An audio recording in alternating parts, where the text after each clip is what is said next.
Welcome to Mishna study Masechet Eruvin Perek Mishnah. Here in this Mishnah, we're going to discuss an interesting case of making condition regarding your Erub. But before we do so, Rambam, as promised us, said he would explain to us what Erub Techomin is, finally. So what is Erub Techomin? Erub Techomin is, we know in general, a person's allowed to go ahead and walk 2,000 amot in each direction from his place of dwelling on Shabbat.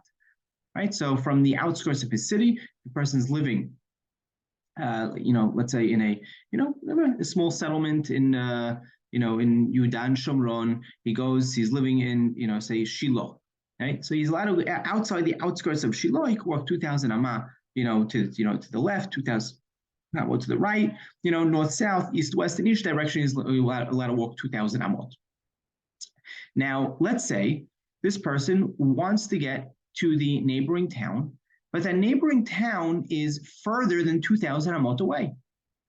It's 3,000 amot away, 4,000 amot away. What can he do? What are his options without violating Shabbat?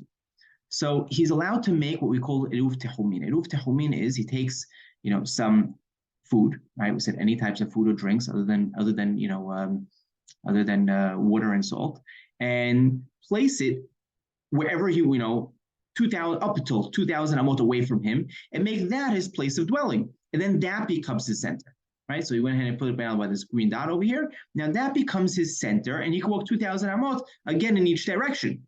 Now what happens? He loses, right? He loses that spot, that blue area, because now that's no longer, part of his area that he can walk through.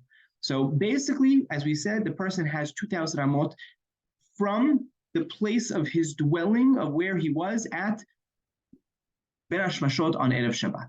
Now that could either be where he is physically, or if he goes ahead and places an Erub, that Erub takes on the status of his residence, and then he can walk 2,000 amot in the direction from his Erub. Now, Al Mishna is going to speak of a case if a person's not sure, he's not sure which direction he wants to go in.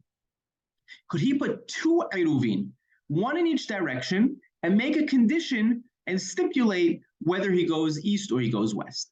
So, a person can make a condition on his Erub and say, right? If the Goyim come from the Mizrach, then my Erub is going to be towards the Ma'arav, because I'm going to go to westward. The Goyim come from the west, my Erub is to the east, right? So he places one in the east, one in the west, and now he's going to pick which one he wants later on, right? So he's going to be basically huvrar. He's going to, basically choose. We're going to say it was chosen earlier, Ben Hashmashot, which one he really was going to use. Right? Let's say he came from both directions. I go with either one. It didn't come neither one. Then I stay like the people in my city, and I just have, this 2,000 amot in each direction. Now another case, let's say the Hacham is coming from the east, Now I want to go towards the Hacham. Right? I'm not running away. I'm going towards the Hacham.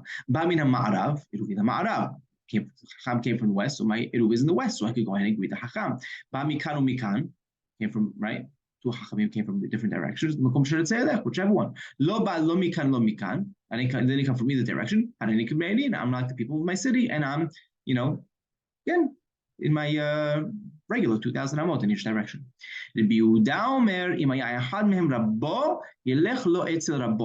Let's say one of those rabbis that came was his Rav, was the person who taught him Torah, that he should go to his Rav. Shnehem Rabotav, let's say both of them were his rabbis, then he could go to either one that he wants. So what's the machloket? What's the real machloket here between Rabbi Yehuda and Chachamim? So Rabbi Yehuda says he has to go to his rabbi specifically, right? Even if the second person was a Chacham, he has to go to his rabbi. And it's not his choice to go whichever way he wants. Chaimim say no, because a person's allowed to choose to go to, greet his friend instead of greeting Penei Rabbo, greeting his rabbi, and therefore he could choose whichever way he wants to go. And halacha is not like Rabbi Yehuda, rather like Chachamim throughout our Mishnah.